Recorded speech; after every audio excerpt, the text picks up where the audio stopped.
దోమనే ఎవరికి మీ ఓటు ఎవరికి అనుకుంటారు? బీజేపీకి మోదీ ఎందుకే బీజేపీ మోదీ మోదీ మోదీ ఎందుకు అంతగానం? మోదీ అంటే దేశంలో మంచి పనులు చేస్తుంది కాబట్టి ఏం పని చేసిండు అన్న?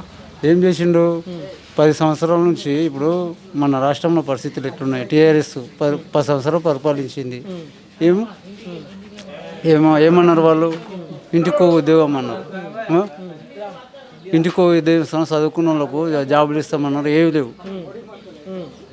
రోడ్ల మీద దిగుతున్నారు. డిగ్రీ బీజేపీ సెంట్రల్ నుంచి తెలంగాణకి ఏమి ఇచ్చిందంటే ఏం చెప్తారు? తెలంగాణ మొన్న ఇవ్వలేదా? రేవంత్ రెడ్డి పోయి తెచ్చుకోలేడా? ఏం తెచ్చిండు? డబ్బులు ఇక్కడ ఖజానా ఖాళీ అయిపోయింది. ఖజానా ఖాళీ అయినప్పుడు మరి ఏడుకెళ్ళి వస్తాయి, సన్నడికెళ్ళి వస్తాయి డబ్బులు. కేసీఆర్ ఖజానా ఖాళీ చేసిండు, చిప్ప చేతిలో పట్టిరు. ఇప్పుడు డబ్బులు ఏడుకెళ్ళి వస్తాయి? ఇంకా మోదీ ఇచ్చిండు, మోదీకి వెళ్ళి వస్తాయి, సెంట్రల్ గవర్నమెంట్కి వెళ్ళి వస్తాయి. ఇప్పుడు మీ సిట్టింగ్ ఎంపీ పార్టీ మారినట్టుగా కాంగ్రెస్లో పోయిండుగా ఎవరు? రంజిత్ రెడ్డి పోతాడు మరి, ఎందుకంటే ఆయన మరి డబ్బులు ఉన్నారు కదా, మళ్ళీ నెక్స్ట్ దొరకాలని పార్టీ మరి అంతే. అంతేనా? అంతే. మీకోసమే మారినంట అధికార పార్టీలు ఉంటే మన పనులు అయితే దాంట్లోనే ఉంటుండే.